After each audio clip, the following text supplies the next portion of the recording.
Assalamualaikum warahmatullahi wabarakatuh. Semangat pagi untuk semuanya. Perkenalkan, saya Dr. Justina MPD, dosen tetap pada program studi S1 Manajemen Fakultas Ekonomi dan Bisnis Universitas Muhammadiyah Semarang. Baik, saya mengampu mata kuliah umum Bahasa Indonesia, sebuah mata kuliah yang memiliki peran sangat krusial terutama dalam penyusunan karya ilmiah seperti makalah, artikel ilmiah, proposal, laporan, dan ke depan Mas dan Mbak semuanya membuat skripsi. Mata kuliah Bahasa Indonesia mendukung capaian pembelajaran lulusan atau CPL untuk menyelaraskan kemampuan berbahasa dengan profil lulusan manajemen seperti manajer, wirausaha, atau peneliti junior misalnya pada prodi itu. Nah, ini tataran yang dikembangkan nanti meliputi sikap, keterampilan umum, keterampilan khusus ya. Sikapnya itu sebagai warga negara yang cinta tanah air, cinta bahasa Indonesia. Kemudian untuk penguasaan pengetahuan, penerapan kaidah EYD, kemudian penerapan kalimat bahasa Indonesia dalam ragam ilmiah. Mas dan Mbak ini untuk sub CPMK mahasiswa mampu menggunakan bahasa Indonesia dalam penulisan karya ilmiah. Di sini nanti Mas dan Mbak dengan konteks yang ada kita 25% tugas untuk penilaian, kemudian 20% itu untuk presensi, kemudian soft skillnya 20%, UTS dan UAS 20%. Jadi 25, 15, 20, 20, 20 genap 100%. Ya, baik. Untuk pagi ini mau menyampaikan menyusun artikel ilmiah dan implementasinya. Berikut Mas dan Mbak.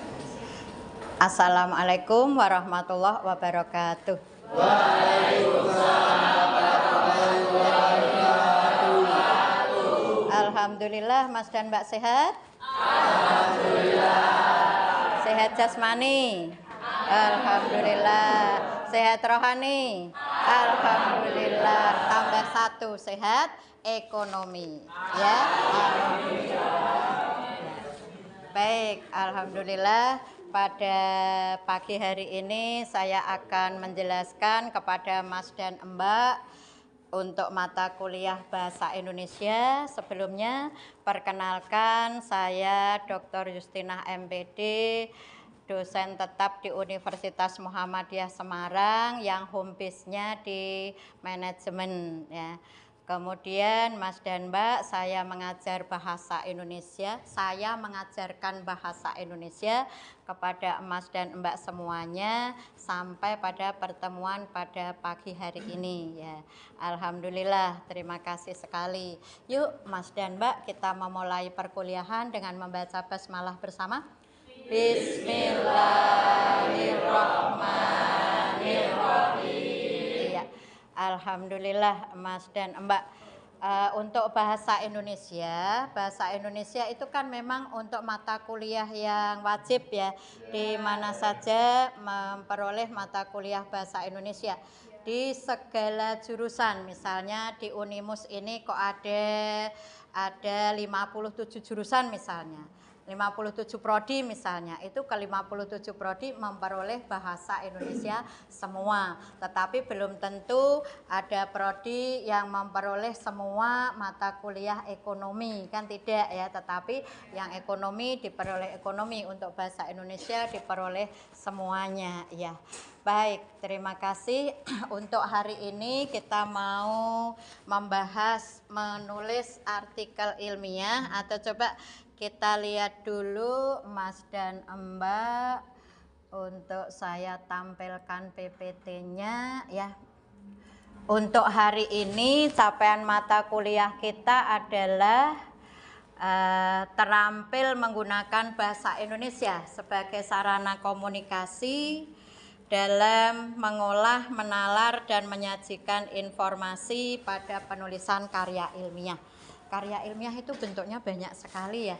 Ada laporan ilmiah, ada yang kemarin Mas dan Mbak sudah buat, ada IC, ada opini, ada apa itu resensi, itu masuk karya ilmiah. Tapi karya ilmiah yang saya sebutkan itu tadi adalah karya ilmiah yang istilahnya karya ilmiah sosial, yang opini, yang tapi kalau yang ini adalah karya ilmiah yang Mas dan Mbak nanti kembangkan, yang dengan itu juga nanti ke depan Mas dan Mbak mengembangkan dalam bentuk skripsi, ya. Kan itu juga masuk karya ilmiah. Jadi jangan gini misalnya, loh Bu, saya itu kan belum diajari menulis karya ilmiah, ini kok ada artikel ilmiah. Artikel ilmiah itu bagian dari karya ilmiah. Kemudian apa itu untuk opini, untuk resensi, itu juga karya ilmiah sosial. Coba kita lihat di situ capaian mata kuliah.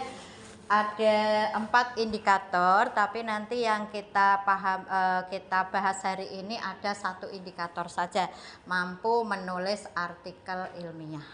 Mas dan Mbak bisa menulis artikel ilmiah, bisa menulis skripsi dengan cepat, bisa menulis apa saja dengan konteks kebahasaan bahasa Indonesia, ya. Baik Mas dan Mbak, kita lihat yang ada di apa itu ada di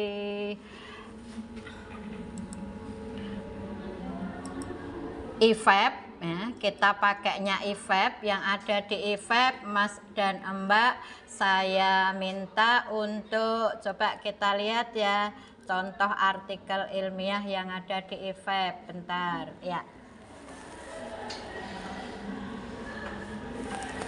Ya.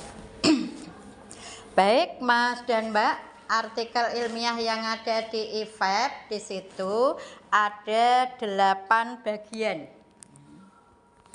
Ada 8 bagian Mas dan Mbak, kita lihat kok 8, 9 ya, saya ralat ada 9 tahapan dalam menyusun artikel ilmiah.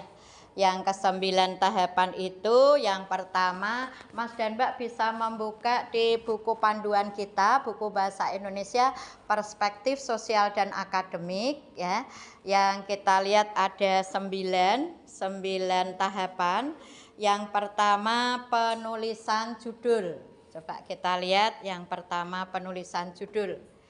Ini Mas dan Mbak, kita lihat judulnya, apa judulnya? Kemampuan literasi digital, ya. Iya.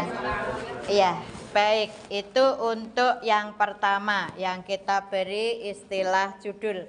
Nanti bagian dari kelompok 1. Nanti kita bagi Mas dan Mbak menjadi 3 kelompok.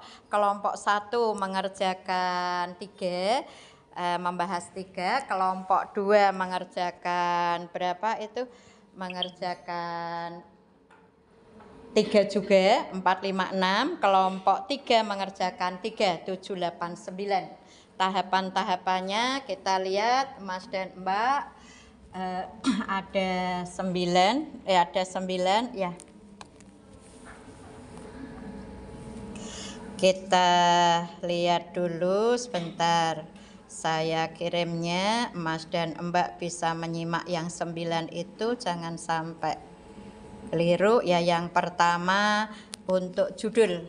Ini. Yang kedua Mas dan Mbak penulis. Siapakah penulisnya? Ya, 1 Justina, 2 Bambang. Nah ini ada 2 penulis. Nanti Mas dan Mbak kalau memang penulisnya 1 orang itu 1, berarti Mas dan Mbak nulisnya hanya nama sendiri, tidak usah menulis nama orang lain ya.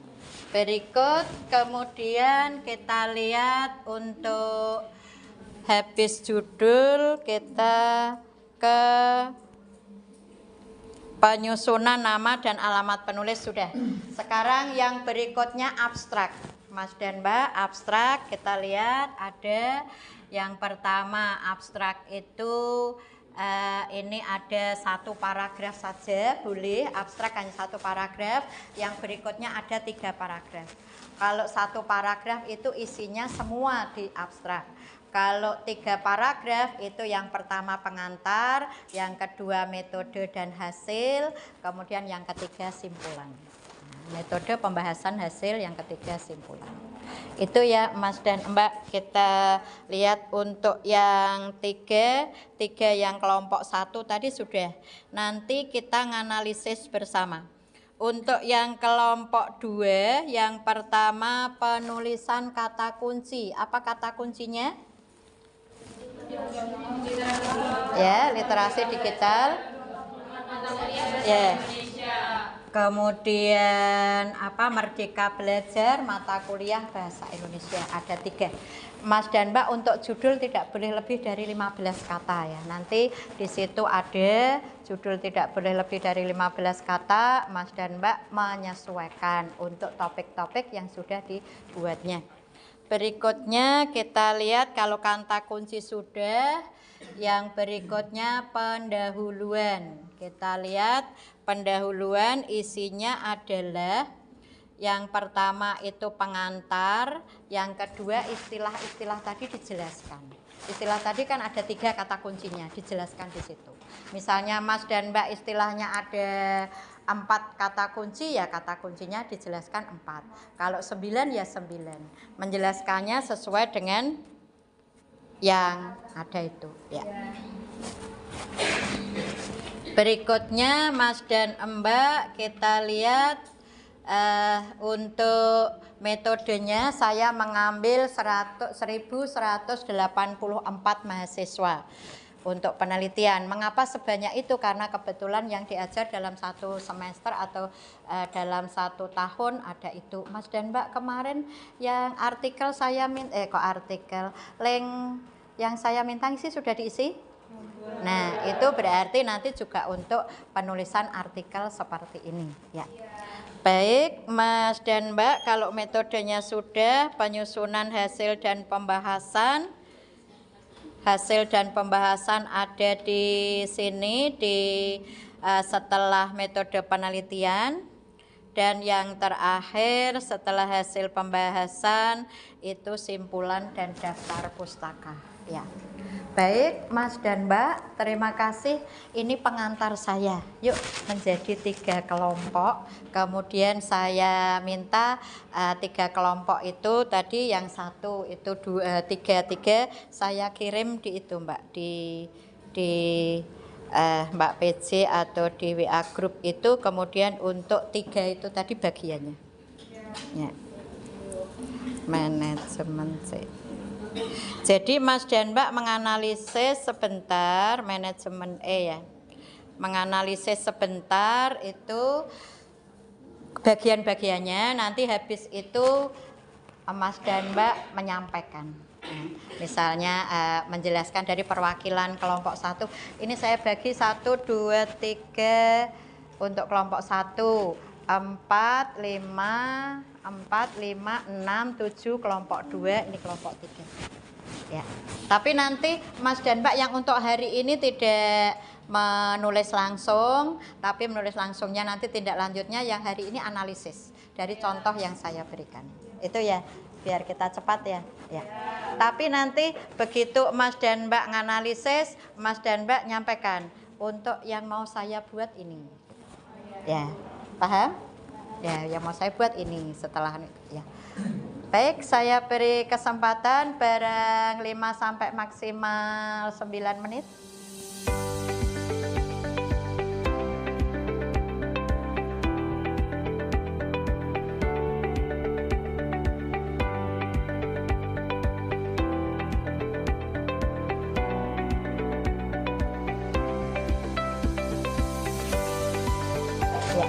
Baik, Mas dan Mbak, ini tadi diskusinya sudah selesai. Kita mulai untuk presentasi dari kelompok 1 nanti 2 orang yang mewakili, dari kelompok 2 2 orang, dari kelompok 3 2 orang. Yang disampaikan apa? Kan tadi ada 9 langkah. Kelompok 1 menyampaikan 9 langkah itu langkah 1 dibaca, setelah itu sampaikan. Untuk topik yang dikembangkan, yang contoh ada di sini seperti ini. Saya untuk topik saya seperti ini, langsung ditunjukkan. Itu ya Mas dan Mbak ya. Jadi dua-dua ya. Kita mulai kelompok 1 dulu ya. Dipersilakan 2 orang yang dianalisis. Yang ini tulisan yang disampaikan oleh Bu Yus pada topik ini seperti ini. Nah, kemudian untuk yang saya kembangkan seperti ini gitu ya. Silakan Mas dan Mbak. Yuk. Emang sini ya. Ya.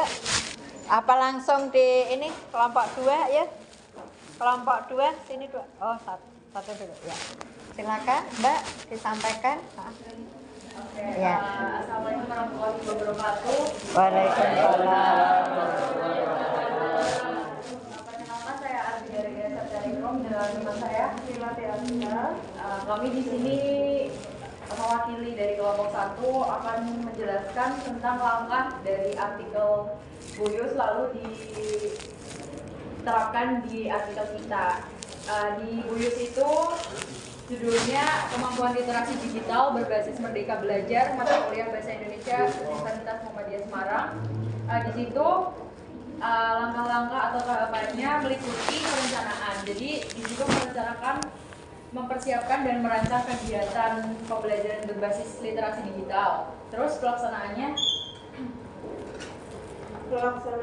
mahasiswa menerapkan kemampuan literasi digital dalam proses pembelajaran seperti menggunakan teknologi digital untuk mencari informasi, mengolah data, berkomunikasi, dan menyelesaikan tugas akademik. Untuk evaluasinya, mahasiswa menilai dan merefleksikan hasil menggunakan literasi digital yang telah dilakukan, termasuk mengevaluasi keakuratan informasi dan efektivitas pemanfaatan teknologi dalam pembelajaran. Ya, baik Mbak, itu kalau keseluruhan ya. Ini yang ditanya, kita langkah apa itu 3 langkah itu tadi, misalnya 1 penulisan judul, terus itu judulnya kamu baca. Nah, di situ itu yang punya yang dicontoh, kemudian yang punya kamu judulnya apa dibaca. Itu hanya 3 itu aja. Ya. Silakan. untuk Ya. judul dari kita sendiri ada peran program studi manajemen Universitas Muhammadiyah Semarang dalam meningkatkan kompetensi dan daya saing mahasiswa di era digital. Ya, baik. Kemudian untuk langkah 1 itu tadi sudah, langkah 2 Langkah 2-nya di sini penulisnya berarti Penulisnya. ya. oleh saya sendiri Ardi dari Desa Daringrom Hah? dari Prodi Manajemen Fakultas Ekonomi Hukum dan Bisnis Universitas Muhammadiyah Semarang. Ya, baik. Kemudian untuk yang langkah 3, yang ketiga, Abstraknya langsung kita tunjuk dulu. ya. Yang ketiga abstrak. Yang ketiga abstrak. Untuk abstraknya sendiri di sini Nanti ya, kamu sampaikan intinya apa nanti abstraknya gitu aja. Ya. jadi di sini perkembangan teknologi digital itu membawa perubahan yang signifikan.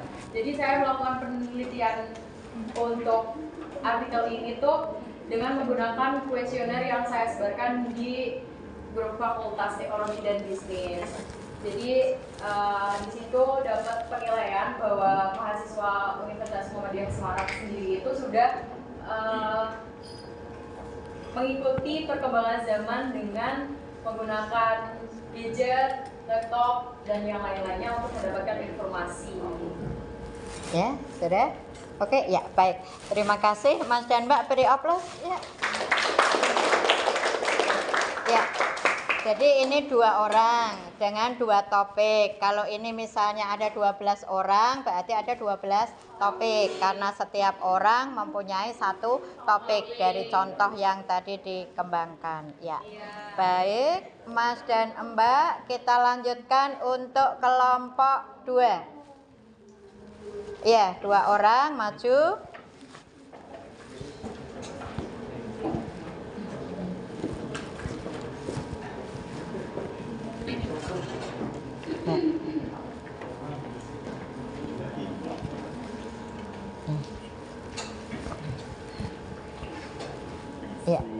Baik, dimulai. Ya, ya, kan, mau presentasi.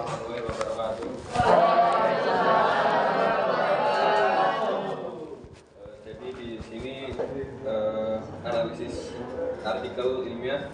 Yang pertama ada penulisan kata kunci, yaitu kata kunci yang digunakan berupa literasi digital, merdeka belajar, dan mata kuliah bahasa Indonesia. Kata kunci tersebut sudah sesuai dengan tema penelitian karena mewakili fokus utama artikel. Namun kata kunci masih terlalu umum dan kurang spesifik untuk menggambarkan objek penelitian secara lebih jelas. Seperti mahasiswa atau Universitas Muhammadiyah Semarang. Ya, berikut untuk ya. Penyusunan pendahuluan Ya. Disusun dari pembahasan umum mengenai pendidikan tinggi, kemudian mengarah pada literasi digital, merdeka belajar, dan mata kuliah bahasa Indonesia. Alurnya cukup sistematis dan mudah diikuti. Yang terakhir, penulisan metode menggunakan penelitian pendekatan statistik deskriptif dengan pengumpulan data melalui Google Form kepada 1.184 mahasiswa dari 7 fakultas. Metode sudah menjelaskan subjek, instrumen, dan langkah penelitian. Ya, baik. Kalau kamu membuat sudah disiapkan sesuai dengan yang ada itu? Ya, sudah Ibu. Ya, berarti nanti tinggal menguraikan sesuai dengan contoh yang saya berikan. Ya, udah siap mau disebutkan? Atau masih proses? Masih proses. Oh, masih proses. Ya, baik. Terima kasih Mas dan Mbak. Kita beri aplaus juga untuk kelompok topik ya. Yang ketiga. Silakan yang ketiga.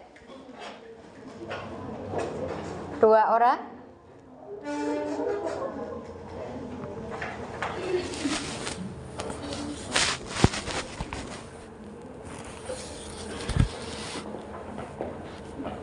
Ya.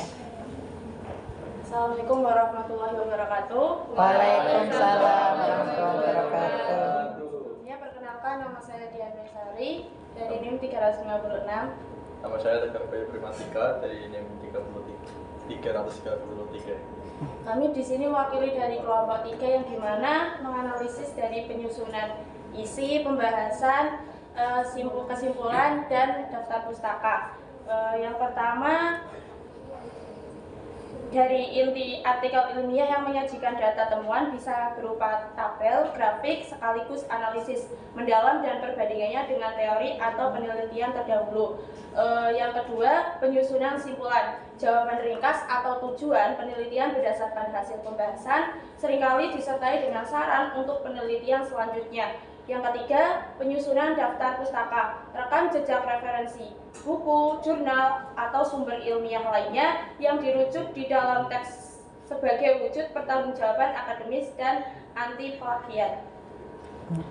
Ya, kalau untuk topik yang ada yang sudah terdata tadi yang dicontohkan seperti itu. Lah kalau untuk yang dari Mbak atau Mas sudah ada yang siap topiknya?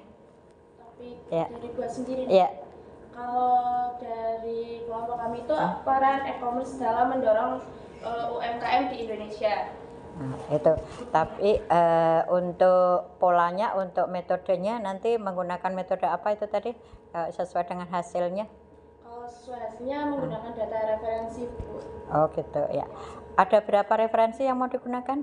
Mungkin 10, Bu, karena kan data-data e-commerce yang baru ibaratnya kan semakin lama semakin banyak, Bu, menggunakan dunia digital sehingga UMKM agar maju di Indonesia. 10, kalau 20 bisa? Bisa, Oh bisa 20 ya. Baik Mas dan Mbak ya, terima kasih bisa kembali ke tempat ya. Baik Mas dan Mbak ya, silakan.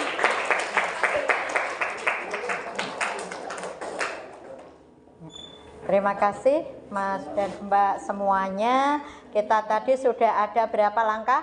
9 ya. 9 langkah. Sudah 9 langkah itu sudah ada penjelasannya satu-satu, sudah ada contohnya satu-satu, berarti Mas dan Mbak tinggal mengaplikasikan, mengimplementasikan dalam topik masing-masing.